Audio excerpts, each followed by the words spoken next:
Good morning, YouTube. This is Mike, the Okie entrepreneur. And I was reading an article from Forbes this morning and they're making comparisons of the '08-'06 housing crash to what's going on right now. And there are some significant differences to why the experts and myself feel there's not going to be a huge crash. But I do see prices coming down. But you got to keep it in context.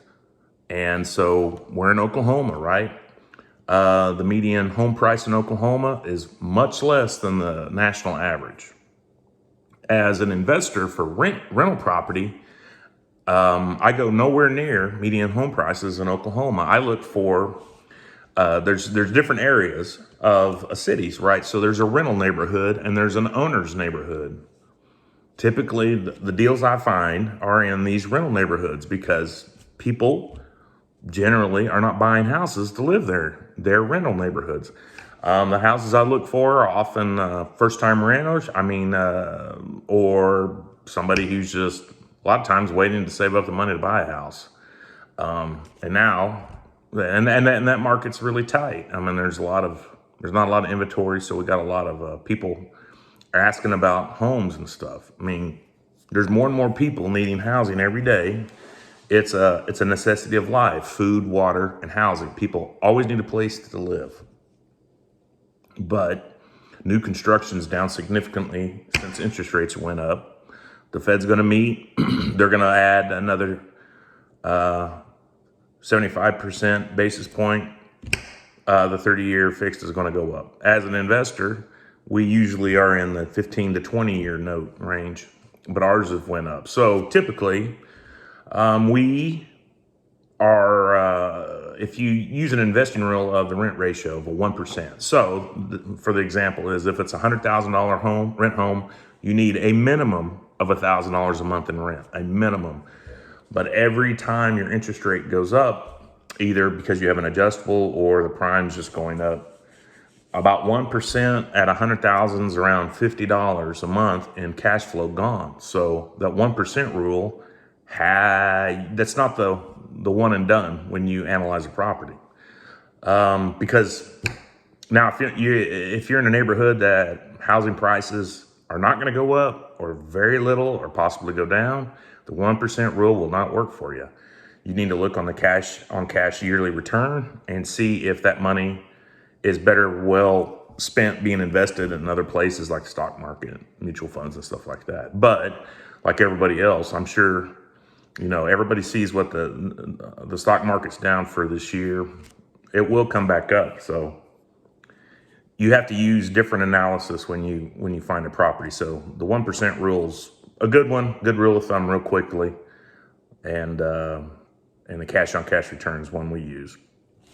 But going back to the point about the housing prices coming down, I would like to see a 10% reduction in the units that our company is interested in, which is $90,000 or less.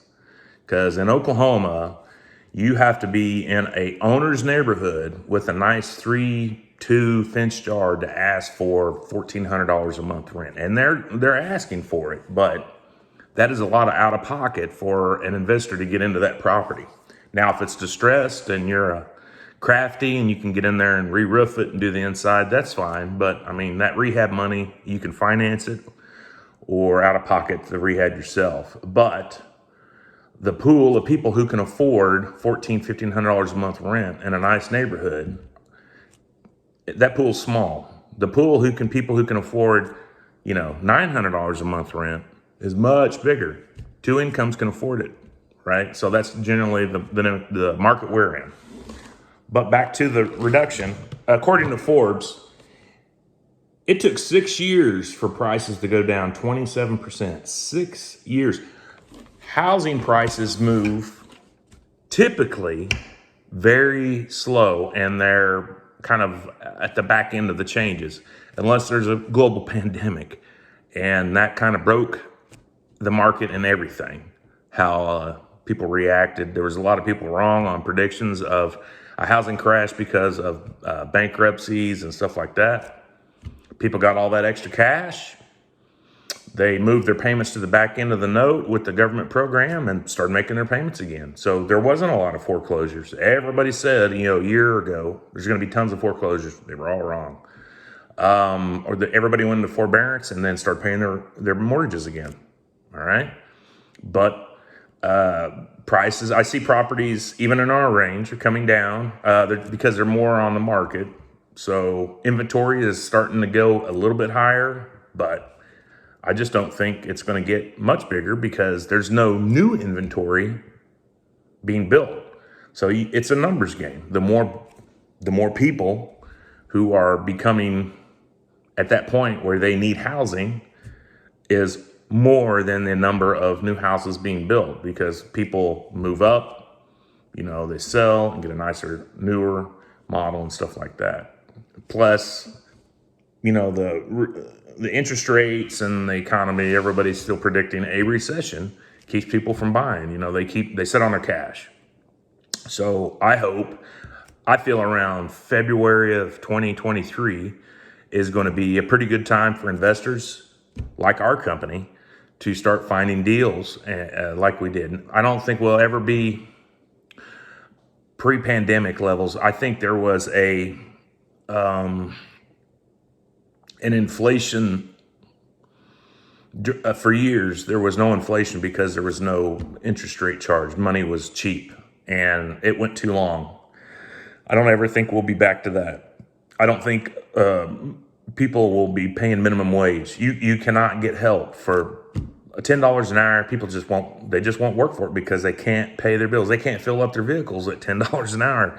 So the world economics basically raised the minimum wage, because the minimum wage that's why there's so many people out of the workforce, because why work when you can't pay your bills? And hopefully by next year that'll start getting correction. But if take my word for it, just go into your favorite restaurant about once a week, and all you do is see new faces every week, because people work and they quit because they don't make enough money to be able to live. That's just going to make everything more expensive. But in time when prices and income get back to that level, it's just going to be like before. So because the money value is lower now, so it just takes more dollars to do the same things we did in 2019. And right now, the world economy is transitioning to that, in my opinion. I'm not an economist by any means, so take that for what it's worth. But I do know the 1% rule is something you just can't rely on by yourself, because if you do that, you're going to get burnt. So analyze your properties really well. I think there's a good future for Oklahoma investors for providing good, safe rental properties. I still think that agents are talking to owners and telling them that you can get this much for it. Are there institutional investors in Oklahoma? Yes.